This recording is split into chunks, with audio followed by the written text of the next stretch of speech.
আসসালামু আলাইকুম রহমতুল্লাহ। আমি বিশ্লেষক, সাথে আছেন মোহাম্মদ রিদওয়ান। তো আজকে রিদওয়ানের সাথে কথা বলবো পঞ্চম শ্রেণীর আমার বাংলা বই নিয়ে। তো রিদওয়ান, আমি তোমার থেকে জানতে চাইবো পঞ্চম শ্রেণীর আমার বাংলা বইয়ে সবচেয়ে আকর্ষণীয় পার্ট তোমার কোনটি লেগেছে, বা তোমার এই বইয়ের পরিবর্তন কি কি মনে হয়েছে তোমার, সেই বিষয় নিয়ে আজকে দর্শকদের সাথে তুমি আলোচনা করো। তো আজকে আমি কথা বলবো আমার বাংলা বই পঞ্চম শ্রেণী। প্রথমে এই বইয়ের সামনের কভারটাতে আসি।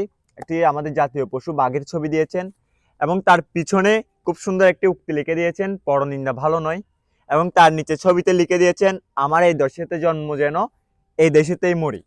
তো উপরের এগুলো সামনে ঠিক একইভাবে জাতীয় পতাকার ছবি দিয়েছে, এবং সাইজ, তারপর জাতীয় সঙ্গীত, এ সমস্ত কিছু দিয়েছে।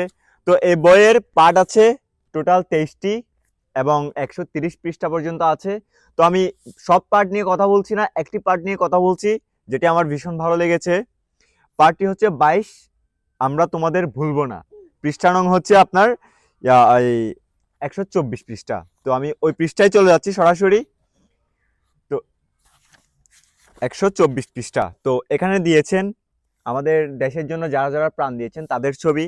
প্রথমে শহীদ মীর নিসার আলী তিতুমির, তারপর শহীদ প্রীতিলতা ওয়েদ্দাদার, তারপর শহীদ আমানুল্লাহ মোহাম্মদ আসাদুজ্জামান, এবং আরও শহীদদের ছবি দিয়েছেন। তো আমি তাদের বিষয়ে কথা বলছি না, কারণ তাদের বিষয়ে অনেক হিস্ট্রি, বলতে গেলে অনেক কথা চলে আসবে।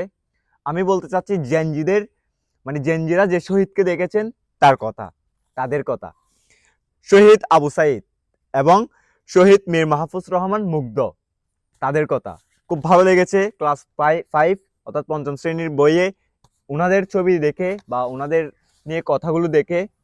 তো এখানে বলেছেন যে আগে অনেক বৈষম্য হয়েছিল, সেই বৈষম্যের কারণে, সেই বৈষম্য থেকে দেশকে রক্ষা করতে অনেকে শহীদ হয়েছেন, কিন্তু তারপরেও বৈষম্য দূর করতে পারেননি। কিন্তু তার জন্য অধিকারের দাবি ও বৈষম্যের কথা বলতে গিয়ে এদেশের শিক্ষার্থীরা 2024 সালে আবার রাস্তায় নামে সরকারি বাহিনী নির্মমভাবে সে আন্দোলন দমন করতে চেয়েছিল। দুঃশাসনের বিরুদ্ধে রংপুরে প্রতিবাদ করেন ছাত্রনেতা আবু সাইদ। 2 হাত প্রসারিত করে তিনি পুলিশের সামনে দাঁড়ান, পুলিশ তাকে খুব কাছ থেকে গুলি করে শহীদ করে দেন।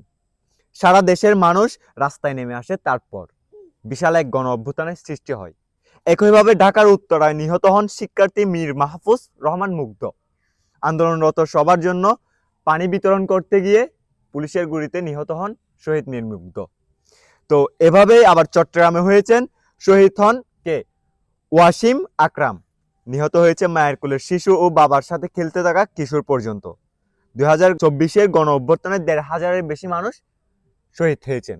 তো এই বিষয়টি আমার খুব ভালো লেগেছে, এবং এই বিষয় নিয়ে এই বইয়ে দেওয়ার কারণে আমাদের ভবিষ্যৎ প্রজন্ম যারা আছেন তারাও শিখতে পারবেন, এবং এই বিষয়টি আমাদের স্মরণীয় হয়ে থাকবে সারা জীবন। তো আজকের বই নিয়ে এতটুকুই কথা, আর বেশি কিছু বলতে চাচ্ছি না। এই ভিডিওটি কেমন লেগেছে অবশ্যই জানাবেন, বাকিটা আমার ভাইয়া বলুক। তো আজকের ভিডিওটা এতটুকুই, কেমন লেগেছে অবশ্যই জানাবেন, আর এরকম আকর্ষণীয় আকর্ষণীয় আরও ভিডিও পেতে অবশ্যই পেজটি ফলো দিয়ে রাখবেন। আসসালামু আলাইকুম।